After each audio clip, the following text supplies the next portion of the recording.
Maddə miqdarı Avogadro qanununda qaz qarışığının orta molar kütləsinin hesablanmasından qalmışdıq. Bundan deməli bu mövzunun axırına kimi baxarıq. Burada bu video izahda. Deməli əvvəlcə başlayaq qaz qarışığının orta molar kütləsinin tapılması. Orta molar kütləsinin tapılması elə bil ki, riyaziyyatda deyək, ədədi ortanın tapılmasına uyğundur. Burada məsələ nədən gedir? Ola bilər ki, mol miqdarına görə biz mol miqdarına görə ədədi ortanı tapaq. Və yaxud da M ortanı, daha doğrusu M ortanı tapaq, həcm verilsin və kütlə verilsin M ortanı tapaq və yaxud da fi qaz qarışığının qazların həcm payı verilsin, biz nə eləyək? M ortanı hesablayaq. Yəni hər bir halda kütlə və həcm, kütlə və olsun deyək də mol miqdarı verilməlidir. Düstur var. Düstur var. M orta bərabərdir nü1 M1 plus nü2 M2 bölünsün nü1 plus nü2. Əgər bizə verilər, belə bir məsələ verə bilər ki, bizə deyər ki, 2 mol hidrogen qazı və 3 mol karbon qazı. Karbon qazının M ortasını hesabla. M ortanı burada hesablamaq üçün nə eləyərik? Molları verib 2 və 3. Burada yazaram 2 vurulsun hidrogen və yaxud da buradan yazaqlar. M orta bərabərdir. M orta bərabərdir. Hidrogenin nüsü nü1 M1 plus nü2 M2 bölünsün nü1 plus nü2. 3 dənə də qarışıq ola bilər burada. Misal üçün 3 mol CO da ola bilər. Heç fərq eləməz. Biz burada məsələ nədir? Həmin maddənin molunu molyar kütləsinə vurarıq və toplayarıq. Mol burada hidrogenin molu 2 moldur. Vuraram hidrogenin kütləsinə eləyər 2. 2-yə vuraram plus. Karbon qazının molu 3 moldur. nü2 deməli M2. Karbon qazının molyar kütləsi 44-dür. Üstə gəlsin yenə də təkrar olaraq vuracam neçəyə? Dəm qazının molyar kütləsi 12 plus 16 28. Vuraram onun moluna 3. nü3 M3. Bölərəm. Məxrəcdə də yazacağam ki, mollar nü1 plus nü2 plus nü3. 2 plus 3 plus 3. Bunu hesablayacağım, M ortanı müəyyən eləyəcəm. Və bizə digər hallarda da verilmişdir. Birinci şərtdə deyir ki, 2 müxtəlif qazdan ibarət. Məsələdə ola bilər ki, bizə 2 qaz versin, lakin qazın birinin molunu versin və M ortanı tapmaq istəsin. Onda nə edək? Deyir ki, 2 müxtəlif qazdan ibarət 1 mol qaz qarışığının orta molar kütləsini aşağıda kimi hesablayarıq. Necə? M orta yenə bərabər olacaq. Birinci qaz qarışığının molunu kütləsinə vurarıq, üzərinə gələrik. Birdən çıxarıq birinci qaz qarışığının molunu. Bu mötərizəni nəyə vurarıq? M2-nin molyar kütləsinə. 1 çıxılsın birinci qaz qarışığının molundan vurulsun nəyə? İkinci qaz qarışığının molyar kütləsinə.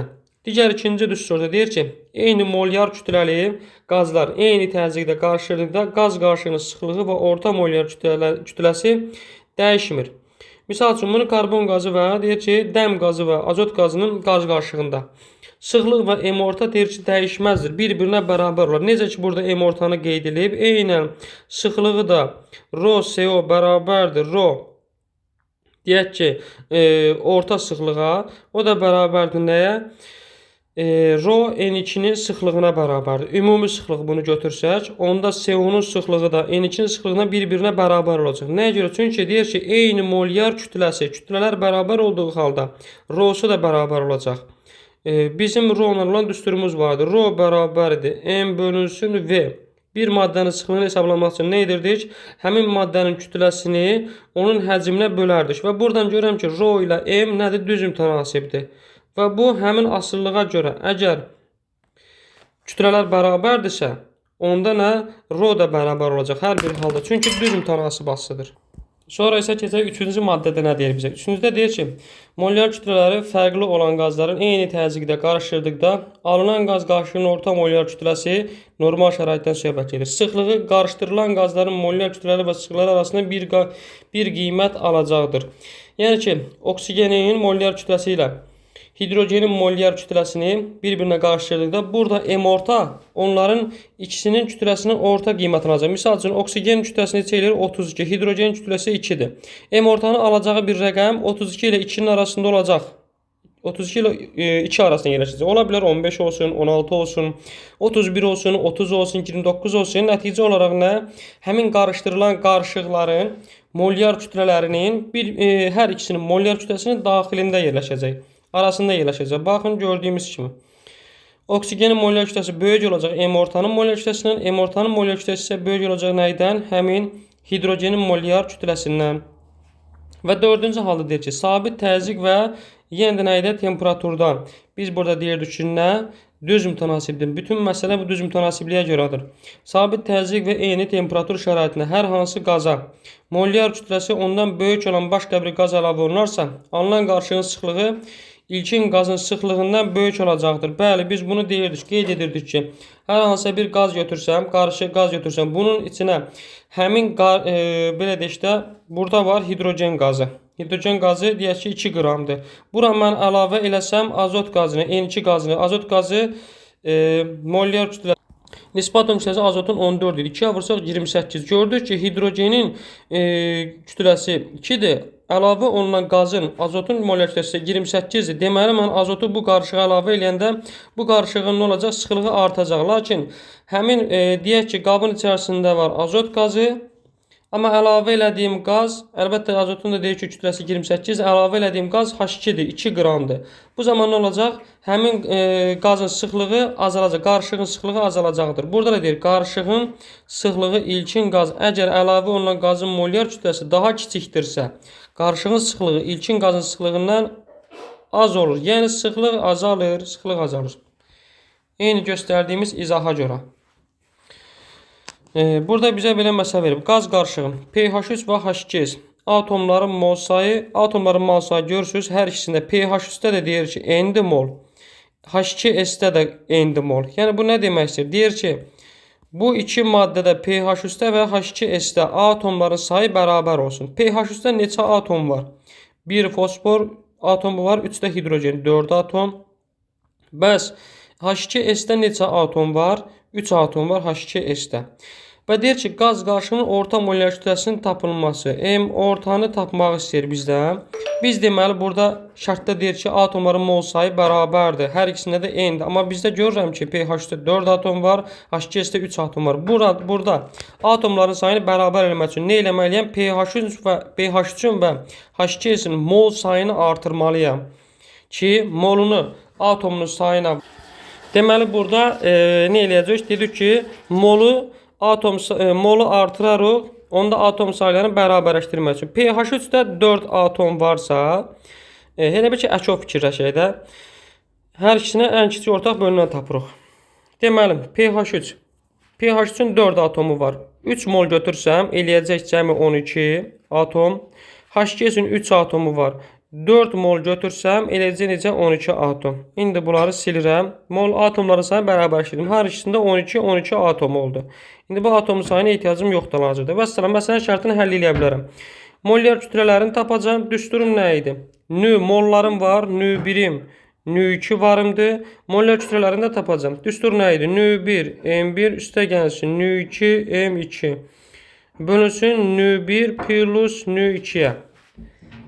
Məsələn, ardını həll eləyək. Nü 1 neçədir? 3 mol. Vurulsun. M1-in hansıdır? pH-üçün molyar kütləsi. Fosforun nisbat kütləsi 31. Üstə gəlsin 3 elədi 34. Üstə gəlsin. Nü 2 və M2. Nü 2 neçədir? 4-dür. H2S-in molu 4-dür. Kütləsi neçədir? 32 plus 2 34-dür o da. Və nü 1 plus nü 2. 3 plus 4. Bərabərdir. Xətt çox uzun olub. Bərabərdir. 3'ü vurarıq 34'ə, üstə gəlib 4'ü vurarıq 34'ə, bölərik 3 plus 4. 3'ü vurarıq 34'ə, 3'ü vurarıq 34'ə. 102, üstə gəlsin. 4'ü vuraram 34'ə, 136. Böləcəm 7'yə, bərabər 136 plus 102. Eləcə 238. 238 bölünsün 7 bərabərdir. Bölünsün 7'yə. Eləcək 34. Cavab tapdım ki, neçədir? 34'dür. B variantı. Sonra dərsin ardına baxaq. Dərsin ardında kimyəvi formullar və kimyəvi tənliklərə əsasən hesablamalar. Burada belə deyək, əvvəlcə valentlik verilib.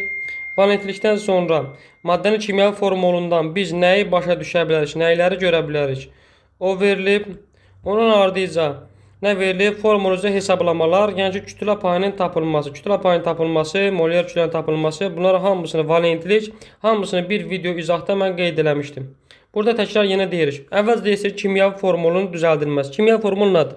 Deyir ki, maddə tərkibinin kimyəvi işarələr və indekslər vasitəsilə simvolik yazılışı kimyəvi formulu deyilirdi. Misal üçün mən yazırdım ki, H2O bu suyun kimyəvi formuludur. CO2 karbon qazının kimyəvi formuludur. Burada həmin bu 2 və karbonun yazılmamış 1 onun atomu sayı və yaxud da elementin indeksidir. C karbonun simvoludur, işarəsidir. O isə oksigenin simvoludur, işarəsidir.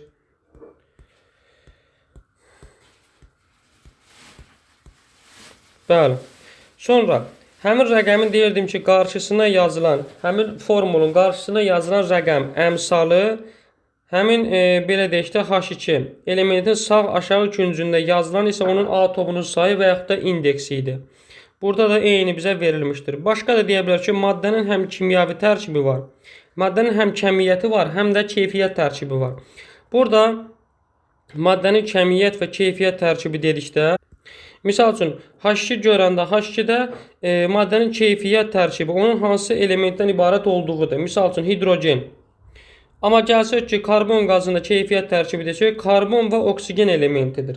Kəmiyyət bəs desək, kəmiyyət nə olacaq? Kəmiyyət həmin elementin atomunun sayı və kütləsindən söhbət edir. Kəmiyyət dedikdə. Burada da qeyd olunmuşdur. Maddənin keyfiyyət tərkibi onun hansı element atomlarından ibarət olduğu, kəmiyyət tərkibi isə kəmiyyət deyəndə bir çəkidən, kütlədən söhbət edir. Özümüz də başa düşürük. Və burada kəmiyyət tərkibi isə onun bir molekulunda olan element atomlarının sayını göstərdiyini deyir. Bəli, doğrudur. Sonra gəldik ki, valentlik nə idi? Biz deyirdik ki, bir elementin başqa elementin özünə müəyyən sayda atomlarını birləşdirməsinə valentlik deyirdi. Valentliklər sabit və dəyişkən valentli olurdu. Sabit valentli elementlərə birinci qrupun metalları, əsas yarım qrup metalları və flor elementi, həmçində hidrogen elementi bir valentli, ikinci qrupun əsas yarım qrup metalları, həmçində oksigen elementi 2 valentli, bor alüminium 3 valentli, karbon isə 4 valentli idi. Ondan sonra dəyişən valentlərimiz var idi bizim. Dəmir var idi, 2-3 valentli idi. Sonra kükürt selen tellur idi, 2-4-6 valentli idi. Xlor, brom, yod 1-3-5-7 valentli idi. Mangan 2-3-4-6-7 valentli idi. Mis 1-2 valentli idi. Sonra dəmir 2-3 valentli idi. Fosfor 3-5 valentli idi. Azot 3-4 valentli idi və s. Biz bu elementlərin valentliyini bilərək onun indekslərini tərtib edirdik. Misal üçün burada verib bizə fosfor 5 valentli götürüb oksigen 2 valentli. Burada deyirdim ki, fosforun valentliliyi oksigenin ayağına gələcək 5, oksigenin valentliliyi isə x istiqamətində çarpaz deyək ki. Oksigenin valentliliyi də gəlirdi fosforun ayağına. Sonra isə kükürdü, misal üçün burada 6 valentli götürüb kükürdü, oksigen götürüb 2 valentli. Oksigenin ikisi gələcək kükürdün ayağına olacaq S2 və burada əvvəlcə bir dəqiqə olduğu kimi yaza bilmərəm. Əgər ixtisar gedə bilən varsa valentlərdə ixtisar aparmalıyam. Kükürdün 6-sı ilə oksigen ikisi ixtisar gedəcək. Kükürdün üstündə qalacaq valentlik 3, oksigəndə qalacaq 1. Oksigenin 1 gəlir kükürdün ayağına. Kükürdün 3 valenti isə gəlir oksigenin ayağına və bu kükürdün ayağındakı 1 yazılmır, olur nə? SO3 formulu. SO3 kükürd trioksid. Eynən mangan 2O7 hardan gəlib? Oksigenin 2 valentliyindən, manganın isə 7 valentli olmasından yaranıb. Və s. Dediyim kimi burada 2 elementin əmsalıdır. Azot, burada 3 azotun əmsalıdır. Ayağındakı azotun 2 isə onun indeksi və yaxud da atomun sayıdır. Biz elementdə deyirdik ki, baxın, maddənin kimya formulunu görərək onda nəyi öyrənə bilərik? Misal üçün, burada CO-nu da verə bilər, NH3 də amoniyak da ola bilər, fərq eləməz. Biz əgər elementin formulunu, kimya formulunu görürüksə, onun adının nə olduğunu tapa bilərik. Bir molekuldur, misal üçün buna deyə verilən maddənin bir molekulu. CO, bir molekul karbon qazı, bir molekul amoniyak.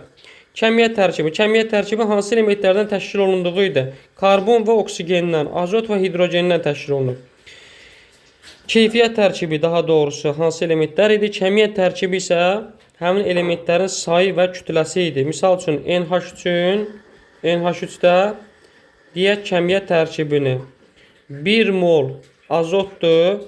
1 mol azot 14 qram. Bu azota aiddir. Və sonunda hidrogeni desək, hidrogende isə 3 atomu var. Vurulsun hidrogen nisbət müstəvisinə 1-ə isə nə olacaq? Olacaq 3 hidrogenin kəmiyyət tərkibi. Kəmiyyət tərkibi Y hardan gəlib? Sildik onu. Bəli. Kütlə nisbətlərini də müəyyən edə bilərik burada. Baxın, kütlə nisbətini də deyir. Bəli. Azot ilə hidrogenin kütlə nisbəti. Azotun nisbət hissəsi 14-dür, hidrogende də 3-dür hal-hazırki vəziyyətdə. 14-ün 3-ə. Biz kütlə nisbətini tapan zaman ixtisar aparmalıyıq. Əgər kütlələr ixtisar gedirsə, onda biz ixtisar aparandan sonra ən solunda aldığımız rəqəm bizim kütlə nisbətimizdir. Misal üçün bir element ola bilər ki, 32 olsun. Baxın elə bu SO3-ün əsasında biz kütlə nisbətini tapaq SO3-ün. Kükürdün nisbət atom kütləsi 32-dir. Oksigenin 32.2 nöqtə qoyuruq. Yəni ki, nisbət işarəsi bölmə. Oksigenin nisbət atom kütləsi 16 idi. Vururam 3-ə, eləyir 48. 32-nin 48-ə nisbəti. Bunları silim, qarışdırmayaq. Deyir ki, burada kükürt trioksidin kütlə nisbətini müəyyən edir. Kükürdün nisbət atom kütləsini yazdım 32 və yaxud da ümumi kütləsini yazdım. Oksigenin kütləsini yazdım 48. Bu mənim kütlə nisbətim ola bilməz. Niyə? Çünki burada ixtisar gedən var. İxtisar aparmalıyam onda. 32 4-ə gedər 8, 48 4-ə gedər 12. Bu yenə ixtisar gedəcək. 4-ə gedəcək. Burada qalacaq 2, burada qalacaq 3. Aha, nəhayət kükürt trioksidin kütlə nisbəti 2-nin 3-ədir. Yəni dediyimiz kimi ixtisar gedə bilən varsa ixtisar aparırıq. Əlbəttə ki, kütlə nisbətində 3 element olsa, 3-ü də ixtisar birlikdə getməlidir. İxtisar gedə bilirsə, aparırsınız, sonunda alınan nəticə bizim kütlə nisbətimiz olur. Əgər ixtisar gedə bilmirsə, o zaman elə həmin rəqəmlər bizim kütlə nisbətimizi verir. Bu sual dövr sistemə aiddir. Dövr sistemi aiddir. Dövr sistemi toplu testində bu məsələdən həll eləmişik. Formul üzrə hesablanmalar. Formul üzrə birinci hesablanma nə ola bilər? Elementin kütlə payının tapılması. Omega bərabərdir. Əgər element vurulsun, elementin, yəni həmin soruşulan elementin nisbət atom kütləsinin sayına nisbəti hasili bölünsün nəyə? Həmin maddənin molyar kütləsinə. Misal üçün deyirəm, baxın, nümunə deyirəm. Karbon qazında CO2-də, karbon qazında karbonun kütlə payını tapın. Yazıram omega karbon. Burada karbona görə yazıram ki, görüm deyə ki, karbonun istəyirəm CO2-dən kütlə payını. Soruşdum ki, karbon qazından karbonun kütlə payını tap. Kəsir xəttim omega karbon bərabər kəsir xəttimi çəkdim və faizlə deyirsə də sonda 100-ə vuracam. Bunu yadımızdan çıxartmayaq. Karbon nisbət atom kütləsi neçədir? 12. Vururam onun sayına 1-ə. Bölürəm maddənin ümumi molyar kütləsinə. Yəni ki, 12 plus 16 vurulsun 2. 12 plus 16 vurulsun 2. Vurulsun 100%-ə. Bərabərdir. 12 vurulsun 100 bölünsün 32 plus 12 44-ə. İxtisar yaparım, bölürəm, tapıram cavabımı. Baxın, eynən buradakı kimi. Kütlə payını istəyir. Sonra deyir ki, mürəkkəb maddə elementin kütlə nisbətinin hesablanması. Bunu dedim. Məsələn, SO4-ü izah eləyir. Misdə 64, kükürddə 32. Oksigenə baxın, oksigen nisbət atom kütləsi 16-dır, amma burada 64 yazım. Niyə? Çünki kükürd oksigen 4 ədəddir. 4-ü vurursan 16 ilə 64. İxtisar aparır hər birini 32-yə. Qalır 2. Burada qalır 1, burada qalır 2, 2, 1, 2. Kütlə nisbəti. Kalsium SO3-ün kütlə nisbətinin hesablanması. Kalsiumun nisbət atom kütləsi, kalsiumun kütləsi deyək, ümumi kütlə 40. Kükürddə 32-dir, sayı da 1-dir, elə 32. Oksigen nisbət atom kütləsi 16-dır, vururam 3-ə 48. 4-ə ixtisar gedir, burada qalar 10, burada qalar 8, burada qalar 12. Yenə neçə ixtisar gedər? 2-yə. Burada qalar 5, burada qalar 4, burada qalar 6. 5-in 4-ün 6-ya kütlə nisbəti oldu. Sonra deyirdik ki, biz elementin kütlə payını veribsə, həmin elementin formulunu düzəltmək, indekslərini soruşa bilər bizdən. Nə edəcək? Burada düstur var. Həmin elementin verilən kütlə payını o elementin nəyinə? Nisbət atom kütləsinə bölərəm. Digər elementin də kütlə payını həmin elementin nəyinə? Nisbət atom kütləsinə böləcəm. Alınan rəqəmlər N və M-dir, formulda qeyd edəcəm. Misal üçün, baxın, nümunə verib. CX HY, maddə CX HY, karbonun 90 verir kütləsini, CX HY. Karbon kütləsini verir 90. Daha doğrusu kütlə payını. Hidrogen də verir 10. X və Y-i müəyyən edək. Dedik, nə eləyəcək? Maddənin verilən kütlə payını həmin elementin, yəni elementin özünün nisbət atom kütləsinə bölürük. 90'dır. 90 bölünsün. Karbon nisbət atom kütləsi 12 idi. Nisbət işarəsi qoyuram. Hidrogen də 10'dur. Hidrogenin öz nisbət atom kütləsi neçə idi? 1 idi. Bu nisbəti hesablamalıyıq. 90'ı böləndə 12'ye eləyəcək 7,5. 10'u 1'ə böləndə eləyəcək 10.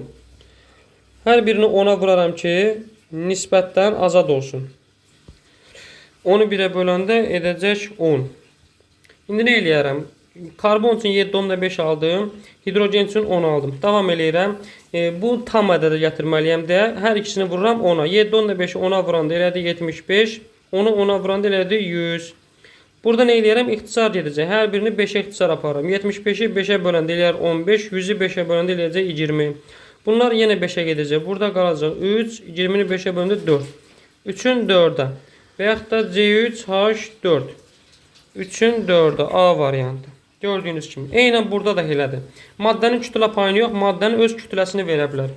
O zaman da maddənin öz kütləsini verəndə də həmin maddənin verilən kütləsini nisbi atom kütləsinə bölmək lazımdır. Verilən kütləni nisbi atom kütləsinə bölərək həmin maddənin veriliş indekslərini müəyyən etmək olar. Burada da eyni hansı maddə elementin kütlə nisbətidir tapmaq lazımdır. Baxaq, yaxşı. Karbon, hidrogen, oksigenin kütlə nisbətini verib 6'nın 1'in 4'ə kimidir. Bir elementlərin kütlə nisbətini tapıb nə eləyirsiniz? Bu 6 1'ə 4'ə uyğun gələni müəyyən edirsiniz. Gəlin baxaq. Misal üçün birinci tapaq C variantı üzərində. Karbonun bir dənədir 12, hidrogen 4, 3 dənə hidrogen burada, 1 dənə burada. Elədi hidrogen üçün 4, oksigen də 16. İxtisar aparım 4'ə, burada qalsın 3, burada qalsın 1, burada qalsın 4. 3 1 4. Aha, 3 1 4 cavabıma uyğun 4'ə C olmaz. HCOH üçün baxaq. Karbon 1 ədəddirsə 12, hidrogen 2 ədəd, oksigen 32. Bunlar gedər neçə ixtisar? 4'ə. Burada qalar 3, yox 2 ixtisar gedəcək. Burada qalacaq 6, burada qalacaq 1, burada qalacaq 32'ni 2'yə böləndə 16. Aha, bu da uyğun deyil. D də uyğun deyil. A bəndinə baxaq. 24'ün karbon 2 ədəddirsə 12 plus 12 elədi 24. Hidrogendən 3'ü burada, 1'i burada 4. Oksigen 2 ədəd 32. Buna ixtisar gedəcək 4'ə. Burada qalacaq 6, burada qalacaq 1, burada qalacaq 8. 32'ni 4'ə böləndə deməli A da uyğun deyil. C2H5OH B bəndini yoxlayarıq. Karbon 12 idi nisbi atom kütləsi. Vurdum 2 elədi 24. Hidrogen 5'i burada, 1'i burada 6, oksigen də 16. Bu gedər ixtisar 2'yə aparaq. 12'nin 3'ün 16'ını da 2'yə bölərik, eləyər 8. Bu da uyğun gəlmədi. Bu da CH COH qaldı. 24 4 16. 4'ə gedəcək. 6 1 4. Aha, cavab elə E variantıymış. Sonra gəldik maddənin fiziki və kimyəvi hadisələrə. Fiziki və kimyəvi hadisələr də demişdik. Bir maddədən yeni bir maddə alınırsa, hadisə zamanı yeni bir maddə alınırsa bu kimyəvi hadisədir. Yeni bir maddə yox. Bir maddə yalnız öz formasını dəyişirsə, şəklini dəyişirsə, bu nədir? Və yaxud da aqreqat halını dəyişirsə, bu fiziki hadisə idi. Misal üçün, baxın burada deyir ki, qarışıqların fiziki ayrılma üsulları. Hamısı nədir? Maddə nə olur? Aqreqat halını dəyişir. Bu nədir? Fiziki hadisədir. Maddə aqreqat hallarının dəyişməsi eynən elə bu fiziki ayrılma üsulları ilə aqreqat halları eynidir. Havadan deyir ki, azot və oksigenin alınması, neftdən benzin, nikotin, kerosin, qazoil, mazutun alınması, kartofdan nişastların alınması, bunlar nədir? Fiziki hadisədir. Lakin kimyəvi hadisələr nə idi? Kimyəvi hadisələr zamanı isə başlanğıc maddədən yeni bir maddə əmələ gəlir. Yəni maddənin tərkibi, quruluşu, xassəsi dəyişir. Baxın, belə deyə bilərik. Fiziki hadisədə yalnız forma dəyişir, forma. Kimyəvi hadisədə isə formol dəyişir. Yəni yeni bir maddə alınır. Kimyəvi hadisəyə misallar var. Paslanma, oksidaşma, reduksiya, elektroliz, hidroliz, hidrogenləşmə, dehidrogenləşmə, çürümə, korroziya, paslanma eynidir, qıcqırma, yanma və çürümə. Bunlar hər biri nə oldu? Kimyəvi hadisə oldu. Sonra deyirdik ki, kimyəvi reaksiya vardı. Kimyəvi reaksiyanın getməsini göstərən bəzi əlamətlər var. Birinci əlamət istiliyin ayrılması və ya udulması, işığın ayrılması. Bu nə idi? Kimyəvi reaksiyanın getdiyini göstərir bizə.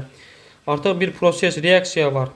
İyinin hiss olunması, sonra rəngin dəyişməsi, çöküntünün alınması və qazın ayrılması. Bunlar bizə kimyəvi reaksiyanın getdiyini göstərir. Kimyəvi reaksiyada bir dənə reaksiya misal üçün yazaq. Hidrogen qazının üzərinə gəlirəm oksigen qazı, alınır su, H2O. Burada bir reaksiya gedib. Çünki nə? 2 dənə qazdan bir dənə maye əmələ gəlir. Burada reaksiya H2 və O2 reaksiyaya daxil olan maddələr və yaxud da başlanğıc maddələr də deyilir bunlara. Qeyd edə bilərsiniz ki, H2 və O2 reaksiyaya daxil olan maddələrdir. Və yaxud da ikinci adı başlanğıc maddələrdir. Üçüncü adı reagentlər də deyilir bunlara. Amma ki, oxdan sağda olan sağ hissədə isə, sağda olan hissə isə nədir? Sağda olan maddələr isə reaksiyanın məhsulları deyilir və yaxud da alınan maddələr deyilir. Bəli. İkinci növbədə nə edirik? Bu reaksiyanın solda və sağda olan, hər dəfə məsələlər izah edəndə deyirəm, məsələni reaksiya varsa, orada nə əmsallaşma getməlidir. Reaksiyanın solunda və sağında olan elementlərin sayını bərabərləşdirmək lazımdır. Elementi əmsallaşdırmaq üçün nə edirəm? Elementin saylarına fikir verirəm. Baxıram ki, solda reaksiyanın, baxın, bu sol hissəsidir, sol və sağ. Solda baxıram 2 hidrogen var, sağda da 2 hidrogen var. Hidrogen sayı düzdür. Solda 2 oksigen var, sağda 1 oksigen var. Bəli, sonra isə baxırıq oksigen sayına. Oksigen solda 2 ədəd oksigen var, sağda isə 1 ədəd oksigen var. Gördüyümüz kimi 1 ədəd oksigen var.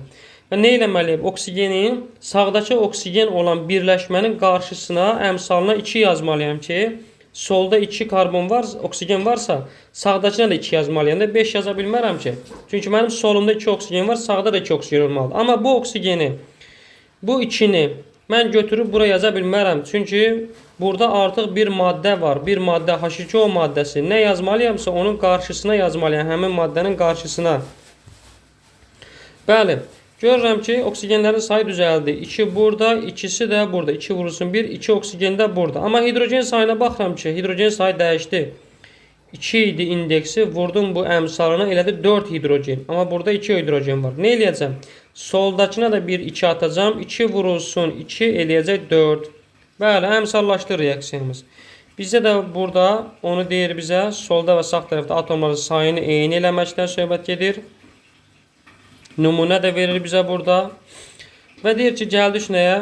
Maddə kütləsi saxlanması qanunu nədir və həzm nisbətlər qanunu nədir? Biz demişdik ki, bir reaksiya varsa, reaksiyanın solunda və sağındakı maddələrin kütlələrinin bərabər olduğu hal maddə kütləsinin saxlanması qanunudur. Yəni ki, reaksiya solunda və sağında olan maddələrin kütlələrin cəmi bir-birinə bərabərdir.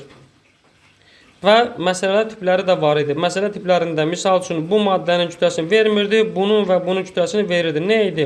Yazardım x plus misal üçün bunun verdiyi kütlə 5 bərabərdir, bunun verdiyi kütlə 10-a. Onda x nəyə bərabərdir? 5-ə. Deməli, bunun da kütləsi 5-dir, bunun da kütləsi 5-dir ki, bunun da kütləsi olub 10. Sol tərəfin, sağ tərəfin kütləsinə bərabər olmalıdır. Bu nə oldu? Maddə kütləsinin saxlanması qanunu. Və ikinci bir qanun da var ki, həzm nisbətlər qanunu nədir? Kimyəvi reaksiyada reaksiya daxil olan və əmələ gələn qazların həcmləri nisbəti onların kimyəvi tənlikdəki əmsallar nisbətinə bərabər olur. Həzm nisbətlər qanunu neçədir? Bunun əmsalı 1, bunda 3, bunda isə 2. 1-in 3-ün 2-yə həzm nisbətlər qanunudur. Düsturluqda deyir, nü1-in nü2-yə, V1-in V2-yə, N1-in N2-yə deməkdir həzm nisbətlər qanunu. Və bir məsələ, belə deyək, məsələ üzərində bizə izah aparır. Nəyin izahını aparır? Kimyəvi tənliklərə əsasən hesablamalar.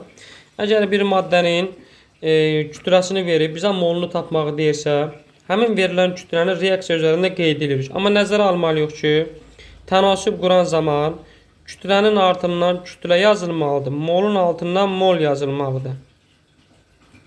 Aydındır. Misal üçün bizə deyir ki, x mol xlorid turşusu reaksiya daxil olanda 12 qram hidrogen qazanılır. Şərtdə verilən nədir bizə? Bu verilən idi. Verilənləri reaksiyanın üstünə yazırıq. Faktiki olanları isə misal üçün baxın, faktiki görürəm ki, 6 mol burada hidrogen xlorid qazı reaksiya daxil olur. Altına yazdım 6 mol. Bəs neçə qramdır? Qramın altından da qramı yazmalıyam. Gördüyünüz kimi qramın altından qram. Neçə qram hidrogen var? Hidrogenin əmsalı molu 3'dür.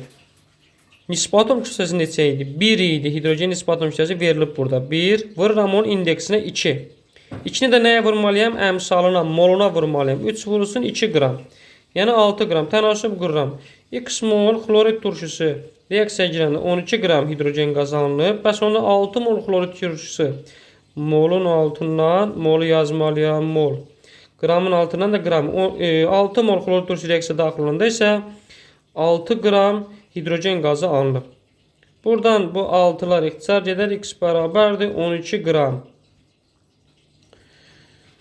12 qram deməli 12 mol deməli xlorid turşusu 12 mol xlorid turşusu reaksiyaya daxil olub ki, H-xlor 12 qram hidrogen qazı alınmışdır.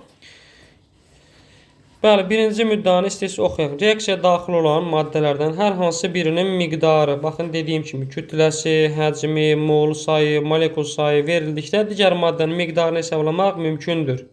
Əgər bizə molu yox desəydi litri, burada x litr olacaqdı. Burada isə normal şərait desəydi 6 litr, normal şərait deməsəydi 6 litr deyəcəkdik. Normal şəraiti desəydi 6 vurulsun 22,4 deyəcəkdik.